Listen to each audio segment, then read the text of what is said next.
Okay. So basics level నుండి కూడా మీకు కంప్లీట్ గా ఫైనల్ జాబ్ వచ్చే వరకు ఓవరాల్ గా సపోర్ట్ ఎలా ఉంది చెప్పండి, అంటే ప్రతి డిపార్ట్మెంట్ నుండి. నేను ఇక్కడికి వచ్చే ముందు నాకు జీరో నాలెడ్జ్. ఇక్కడ జీరో నాలెడ్జ్ నుంచి వచ్చి ఇప్పుడు నేను ఈరోజు అంత నేర్చుకొని జాబ్ కొట్టా అంటే ఇక అప్రోచ్ మీకే తెలియాలి, ఇంకా top to bottom. Okay. And మీరు అన్నట్టుగా లాట్ ఆఫ్ రిజెక్షన్స్ తర్వాత ఓకే అయింది కదా, సో మీ పేరెంట్స్ కి ఏమైనా కన్వే చేయాలనుకుంటున్నారా? నేను చాలా రిజెక్షన్స్ చూశాను, వాళ్ళు ఎప్పుడు కూడా ఎందుకు రాలేదు ఇలాంటిది నాకు క్వశ్చన్ చేయలేదు ఎప్పుడు. వాళ్ళు కూడా ఇనోమాటిక్స్ని బాగా నమ్మారు, ఎందుకంటే మా ఫ్రెండ్ నాకు సజెస్ట్ చేశాడు. అతను 2024 పాస్ అవుట్, అతనికి కూడా ఇక్కడే జాబ్ వచ్చింది.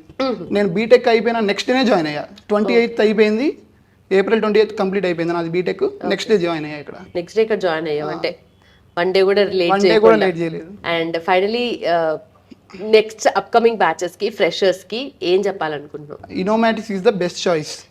ఇక్కడ ఈ హైదరాబాద్ కానీ ఎక్కడ చూసుకున్నా ఇనోమాటిక్స్ అనేది టాప్ నా దృష్టిలో అయితే. ఎందుకంటే నేను చూశాను కాబట్టి ఎట్లుంటుంది అప్రోచ్, ప్లేస్మెంట్స్ ఎలా చేస్తారు, బయట ఇన్స్టిట్యూట్తో కంపేర్ చేస్తే this is the top 1. Perfect. Thank you so much. Thank you.